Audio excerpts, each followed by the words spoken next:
G'day guys, my name's Paul and I'm with Norsk Prepper. 6 months ago, it was in May, I posted a video to the Norwegians and Europeans and actually to the Western world about what I could see was on the horizon. I'd spoken to lots of farmers and people that worked with primary production, and I warned that there'd be an increase in fuel prices and food prices and energy prices as well, and it looks like that's exactly what we're seeing today. I'll provide a link to that video at the end of this video here, so if you haven't seen it, click on it and have a look at it. What I would like to share with you guys today is my predictions for the next 6 months. Unfortunately, I believe that we're going to see an upward trend of prices across the board. We're going to see supply chain issues that are going to be the result of increased fuel prices and energy prices.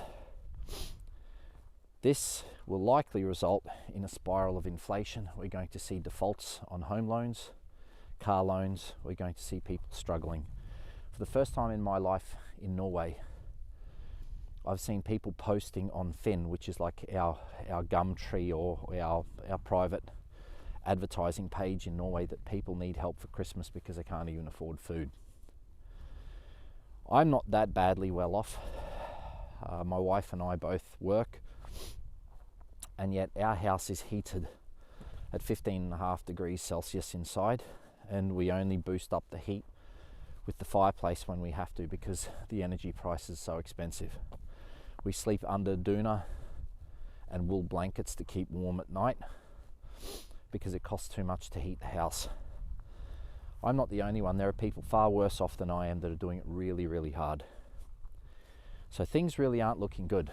But while we're struggling like this, we have governments all around the world that are robbing the public coffers and sending money to Ukraine so people can buy weapons to kill each other. They have completely different priorities. What this shows you is the compassion, the degree of compassion and humanity of those who have positions of authority over us. If they have that degree of compassion towards those in Ukraine and Russia that they want to spur on a war, how much compassion do you think that they have for us when times get really tough here? Many of the governments in Europe and the West, they have ways of getting out of tax. They have ways of getting a higher pension than we do. They have ways of covering their costs through public funding. They have a completely different set of rules to us. If the rules that govern us were sufficient to live a happy, regular life, then the politicians would not have to create separate rules for themselves. The reality is we don't have any representation for the common folk. We don't have that anymore. We are sheep to be shorn. And if you listen to the World Economic Forum and Klaus Schwab and all of those guys in the World Health Organization and all of those other nefarious groups, we are useless eaters. We're nothing more than a thorn in their side, and we're taking up space on the world that belongs to them. Well, I'd like to encourage you to disconnect from the system that they own. You see, when Jesus was trying to be fooled and they said, should we pay our taxes? Jesus told them to hold up a coin. He said, whose face is on the coin? They said, well, it's Caesar's. And he said, okay, we'll give to Caesar what's Caesar's and give to God what's God's. As long as we live in this economic system and we partake in politics and debt and trying to get ahead the way that we're told that we should get ahead, we are part of Caesar's system. So we have to accept our lumps. But it doesn't have to be that way. You see, we can step out of that system. We can build communities and take care of our own. We don't need the state for that. We can just love one another as we're meant to be loved and feed those who are hungry and disconnect. There's no reason not to. If Caesar's system fails us and is just robbing us blind, then we can disconnect from that system. Of course, you have to pay the gangsters the protection money in the form of taxes, but you don't have to invest any more than the absolute minimum. So My goal has been to try to inform people, not to spread fear, but to inform people so that they're prepared for what's coming. Because although the plans are inevitable about what they have planned for Europe and the West, the result isn't necessarily inevitable. They can try to execute their plans, but the result can be that people can either be fragmented and hate one another and be each for their own, or people can pull together in communities that are strong and families that are strong, and they can take care of one another. So if you watched my video 6 months ago and you started preparing, then I really do salute you, because I tried to get out as early as I could with this information when I felt that the public perception was positive enough to actually accept what it was that I was trying to warn people about.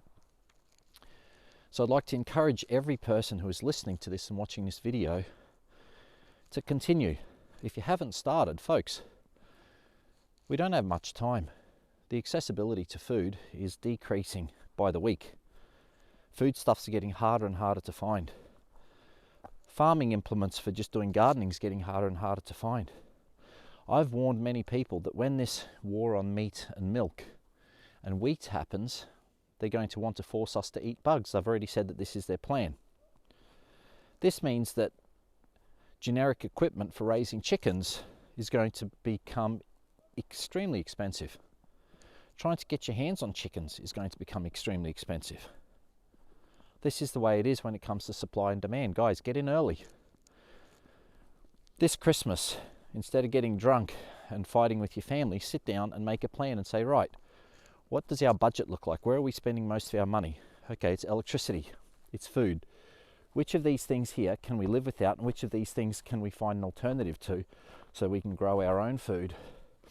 We can produce our own heat, maybe get our own firewood, talk to family or friends who have a farm and some forest and start cutting some firewood. Now, of course, the EU is talking about banning firewood in Norway and probably most other countries as well. But I'm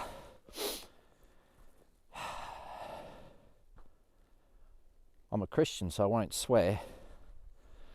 But I think you guys understand what I feel they can go do to themselves.